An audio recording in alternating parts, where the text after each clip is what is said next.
All right, guys, it's been a while. I figured we'd do a quick look around the shop, quick aftermath of some cars, because there's been a few go through here. So we'll do a little update and check out some of the junk. So I think we'll start outside with the oldest of the cars and get that one out of the way before it gets dark. It's starting to turn on us here already.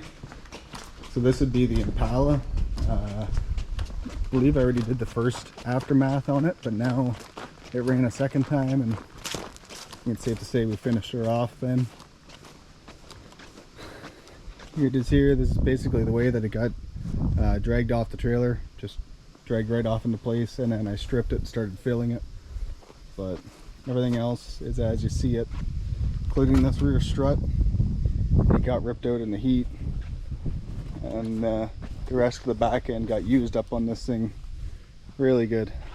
I'm not normally known for driving backwards, but with these bone stock windshield cars I've been having to, and it's different, but every car still has its limits. Still got a good tire there, but it's completely collapsed in. These towers were really, strut towers were really rotten in this car, so they just ripped right away. And yeah, she pretty well packed in even with the roof. But I actually ended up starting, I made it down the fifth in a pretty big heat. I don't remember how many cars, 17, 18 cars or something. Rolled a guy over in the first few minutes, and then started on fire. And because I initially thought it was maybe fuel, so I thought I'd do the right thing and shut the fuel off and shut the car off, and then that ended up taking this thing out. Once they deemed there was no fire or anything, I tried to fire it back up, and I had no crank. I assume I started using the front of this thing, and I assume I got into some wires or something down there, so that'll be it for that one.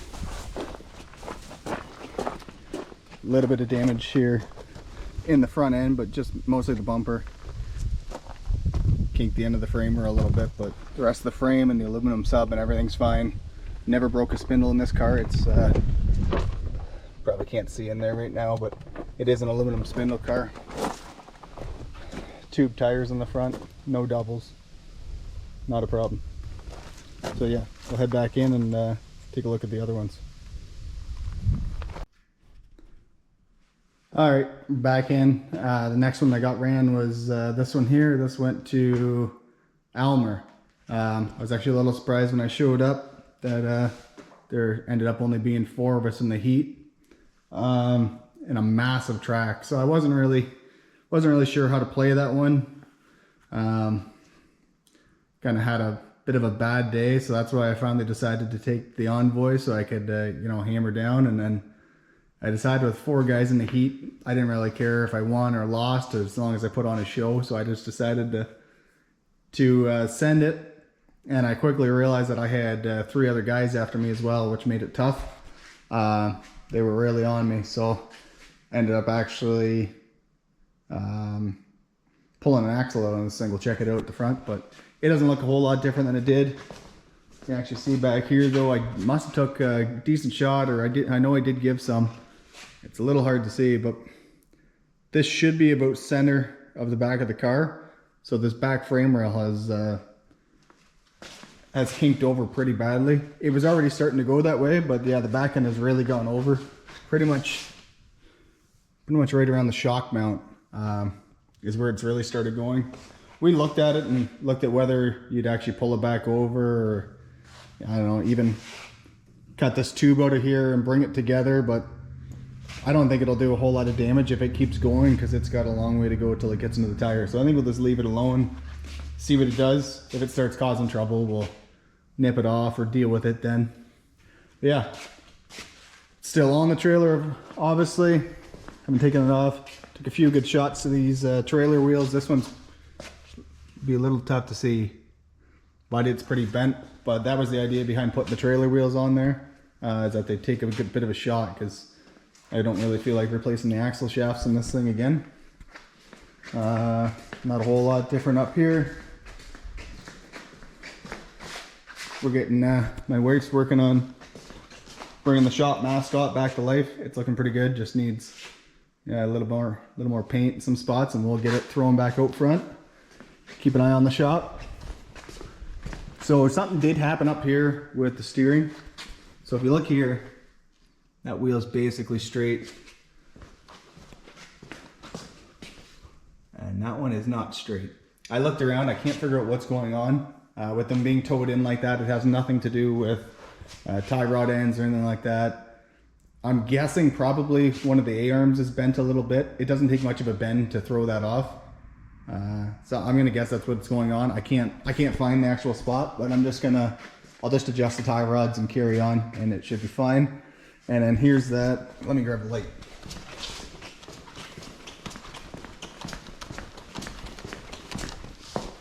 Show you this axle that came out. It should be fairly straightforward fix, and I don't know why it came out. Maybe it had something to do with these the wheels being cocked in like that, and yeah, I don't know, just hitting people under full power, and yeah, rough on things. So I maybe need to shim that axle a little bit or something, but I'll see once it goes back in. But there you can see it just pulled right out. So yeah, it's actually wedged in there right now, but yeah, I just need to pull this hub off this wheel, shove that back in. But I am a lot happier with this thing running in front wheel drive rather than rear wheel drive. You have a lot more control. You can really put the power down and make a lot better hits. Yeah, I don't know when this will run. We have Derby coming up this weekend. I don't know if this is already on the trailer. I'm just gonna fix it on the trailer, and I don't know if I'll pull it off and swap it out for the car or take this. I gotta leave some things to surprise. Sometimes I surprise myself. I got a few days to decide that one. I actually ended up getting Mad Dog in this heat. We were kind of wondering on the way home. I thought I drove pretty hard, and I didn't get called for Mad Dog, but it is what it is. I already have one for the year. And then I got a message a few days later that there was a mistake, that I actually did get a Mad Dog. They just overlooked it that day. So I got it this past weekend. I got another flag. So yeah, anyway, that was that one. And then this past weekend, I ran another bone stock windshield car, just slapped this thing together. This is like a 92-ish Buick Skylark. So I was building it, or hardly building. I was throwing it together, and I was trying to figure out what I was going to hit with, because the front end was garbage and the back end looked garbage. But yeah, we were going to do something with it. So went out, good heat, knew all sorts of guys in the heat, which makes it a little tough sometimes. So I tried to take it as easy as possible. I knew I wasn't working with much, so I thought maybe I'd try to make it down to the end. And I did. I actually made it down the second place with this car. But taking it easy or not, this thing went to shit really fast, really hard. This tire here, this wheel here is actually off the ground by probably 6 inches. Close to it. The trunk doesn't exist anymore, so I decided to take the trunk lid off. It didn't look like it was going to help me any. And I did notch the rear frame, and that was it. And yeah, this is about how it ended up. I still think the back was the better option out of the two. The front really didn't have a lot to protect, but yeah, this is the furthest I've had something coming in a while. We are all the way, doors folded right in, all the way in. It's not touching. If you look close, I've set my light down again. We aren't actually into the fuel cell, but I'm gonna guess by this broken fitting here, which is my overflow fitting, I'm gonna guess it came into it and bounced back out. So yeah, that was pretty much the final shot, and I decided to break off because I couldn't take any more of those, and probably one more hit and they were gonna just come and break me off anyhow. But pretty crazy. The roof line's all rippled. This door is peeled up. The seatbelt did wonders here. But yeah, she's basically gone. I actually have my GoPro mount here, folded right at the GoPro mount. But this car is actually really clean. Like if you look at the towers, like they're not even rusty. They held in there like a champ, considering the beating that this thing took. Yeah, that's the back end of it.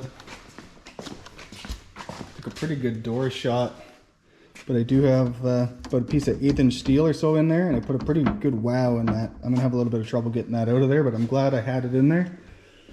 And I was forced to use the front a little bit.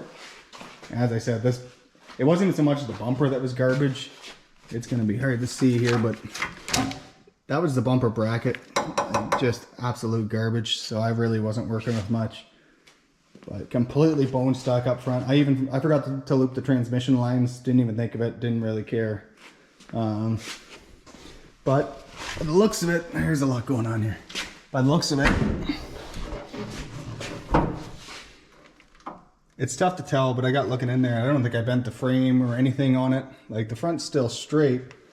There's just no bumper to protect anything with. But all in all, that was a fun heat. Went a lot better than I expected.